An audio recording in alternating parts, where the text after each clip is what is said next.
Hello student. Then कल हमने पढ़ा था सोर्सेज ऑफ फूड पढ़ा था। आज देन इसकी समरी पढ़ते हैं। कल हमने पढ़ा था फूड वैरायटी, अलग अलग तरह की फूड वैरायटी होती है। और अब भारत के अंदर अलग अलग राज्य होते हैं, अलग अलग राज्य का जो भोजन होता है अलग अलग होता है। जैसे अपना राजस्थान है, राजस्थान का भोजन क्या है? दाल बाटी चूरमा। पंजाब का क्या आ जाता है? सरसों की रोटी और सरसों का साग और मक्के की रोटी। हरियाणा में क्या हो जाता है? दूध दही। इसी तरीके से जो बंगाल है, इधर क्या आ जाता है? मछली चावल। तो अलग अलग राज्य जो होते हैं उनके अलग अलग खाना होता है। तो ये फूड वैरायटी आ जाती है। उसके बाद में हमने पढ़ा था food material and sources. Food material देखो हमने 2 टाइप से पढ़ा था, एक तो प्लांट के द्वारा फूड सोर्सेज और एक एनिमल्स के द्वारा फूड सोर्सेज। तो प्लांट के द्वारा हमें क्या क्या मिलते हैं? फ्रूट मिलते हैं, पल्सेज मिलते हैं, ग्रेन्स मिलते हैं, वेजिटेबल्स मिलती है और व्हीट मिलते हैं, यानी कि गेहूँ मिलता है।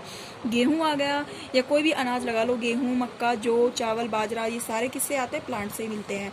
देन नेक्स्ट हमने पढ़ा था कि जंतु से प्राप्त होने वाली भोज्य सामग्री। तो मीट, एग, हैन, मिल्क, काउ, गोट से क्या मिलता है? मीट मिलती है। हैन से एग मिलते हैं, काउ से मिल्क मिलता है, दूध मिलता है।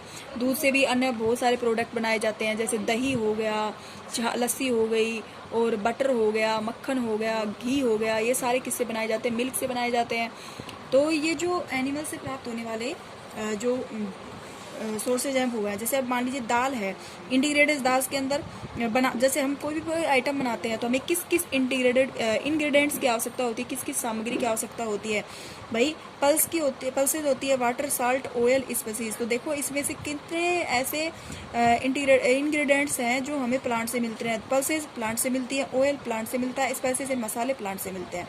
उसके बाद में हम देखो चिकन करी बनाते हैं तो उसके लिए हमें किस किस की आवश्यकता होती है? चिकन की होती है, स्पाइसेस मसालों की होती है, ऑयल घी की होती है, वाटर की होती है।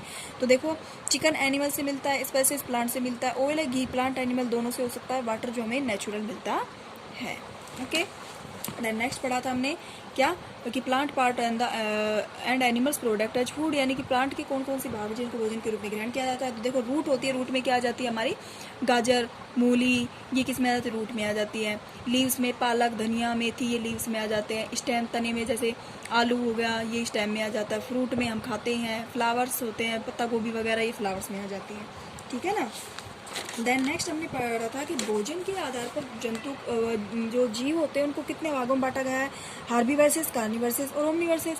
हार्बीवर्सेस क्या होते हैं? कि place animal which the get only plant और प्लांट प्रोडक्ट की ऐसे जीव जो केवल पादप या पादप से प्राप्त होने वाले भोज्य सामग्री को ग्रहण करते हैं, उन्हें हार्बीवर्सेस कहते हैं।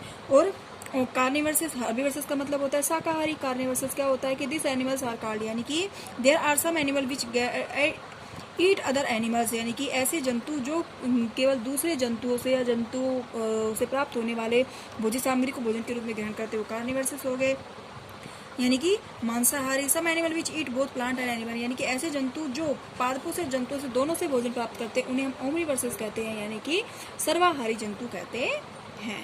ओके।